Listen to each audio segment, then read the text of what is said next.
السلام علیکم ورحمۃ اللہ وبرکاتہ۔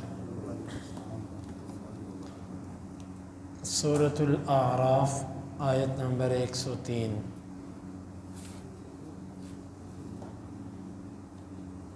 اعوذ باللہ السمیع العلیم من الشیطان الرجیم من ہمزہ ونفخہ ونفثہ۔ ثم پھر بعثنا ہم نے بھیجا من بعدہم ان کے بعد موسیٰ علیہ السلام کو بآیاتنا اپنی نشانیوں کے ساتھ الی کی طرف فرعون کے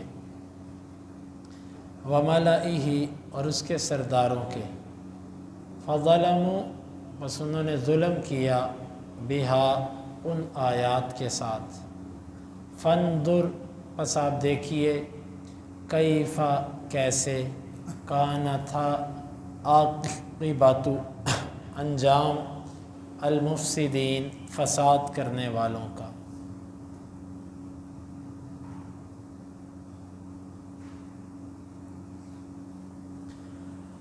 ثم بعثنا من بعدهم موسى بآیاتنا الى فرعون وملئه فظلموا بها پھر ہم نے ان کے بعد موسیٰ علیہ السلام کو اپنی نشانیوں کے ساتھ فرعون اور اس کے سرداروں کی طرف بھیجا پس انہوں نے ان نشانیوں کے ساتھ ظلم کیا۔ فانظر کیف کان عاقبۃ المفسدین پس آپ دیکھو فسادیوں کا انجام کیسے ہوا۔ ان تمام نبیوں کے بعد جیسے جیسے قومیں نئی آتی رہی اللہ تعالیٰ ہر قوم کے لیے ایک نبی بھیجتے رہے۔ اس کے بعد بنی اسرائیل آئی، یہ یعقوب علیہ السلام کی اولاد ہے۔ ان کو اللہ رب العالمین نے موسیٰ علیہ السلام کی صورت میں ایک عظیم الشان اولو العزم نبی دیا۔ ہم نے موسیٰ کو اپنی نشانیاں دے کر بھیجا۔ موسیٰ علیہ السلام کے پاس نشانیاں دونوں طرح کی تھیں۔ پہلے جو اللہ تعالیٰ نے نشانیاں دی تھی وہ معجزے تھے، کیونکہ موسیٰ علیہ السلام کو جو تورات ملی ہے یہ تو فرعون کے غرق ہونے کے بعد ملی ہے۔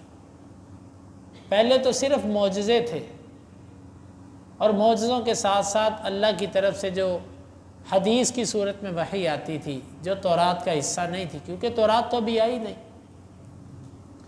یہیں سے اہل علم نے منکر حدیث کو بھی کافر قرار دیا ہے۔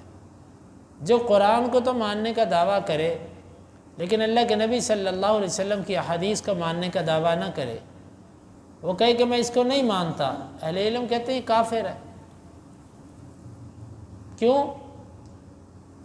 فرعون نے تورات کا انکار نہیں کیا تھا، کیونکہ تورات تو ابھی اتری نہیں تھی، تورات تو ملی ہی بعد میں۔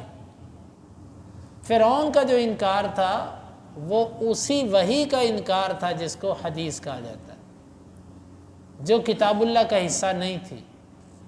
تو حدیث بھی اللہ کی طرف سے وحی ہوتی ہے۔ جس طرح فرعون حدیث کے انکار کی بنیاد پر غرق ہوا اور تباہ ہوا، اسی طرح اگر کوئی حدیث کا انکار کرتا ہے تو وہ یقیناً وہ فرعون کے طریقے پر ہے، اور اللہ رب العالمین اس کا انجام اسی طرح کریں گے جس طرح فرعون کا ہے، دنیا میں نہیں تو آخرت میں صحیح۔ تو یہ بات ہمیں اچھی طرح ذہن میں رکھنی چاہیے۔ فرعون نے حدیث ہی کا انکار کیا، موسیٰ علیہ السلام پر آنے والی احادیث، اور اللہ رب العالمین نے اسے کیا تباہ کر دیا۔ الی فرعون وملئہ فرعون اور اس کے سرداروں کی طرف۔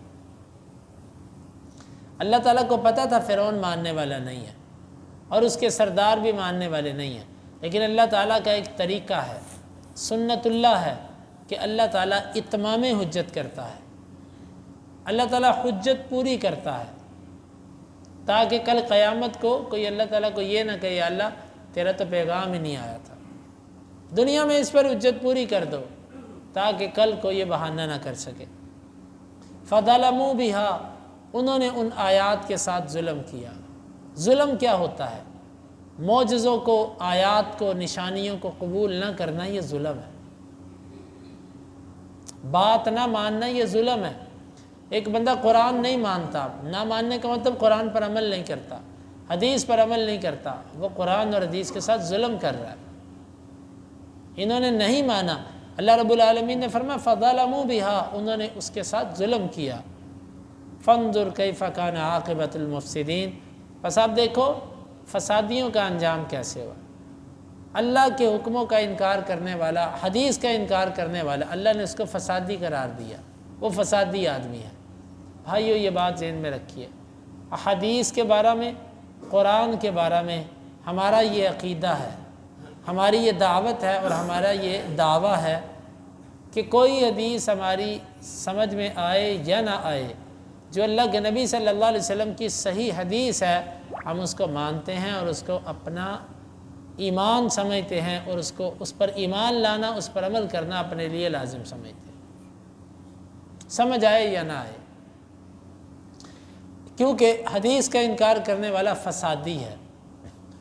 تو کسی بھی طرح بعض حدیثوں کا انکار کر دینا، جی یہ میری عقل نہیں تسلیم کرتی، اس کو میرا ذہن نہیں قبول، اس حدیث پر یہ اعتراض آتا ہے عقل سے، اس حدیث پر یہ اعتراض ہے عقل سے، یہ فساد کرنے والے لوگوں کا کام ہے۔ اللہ رب العالمین سے دعا ہے اللہ تعالیٰ ان آیات کو سمجھنے کی اور عمل کی توفیق عطا فرمائے۔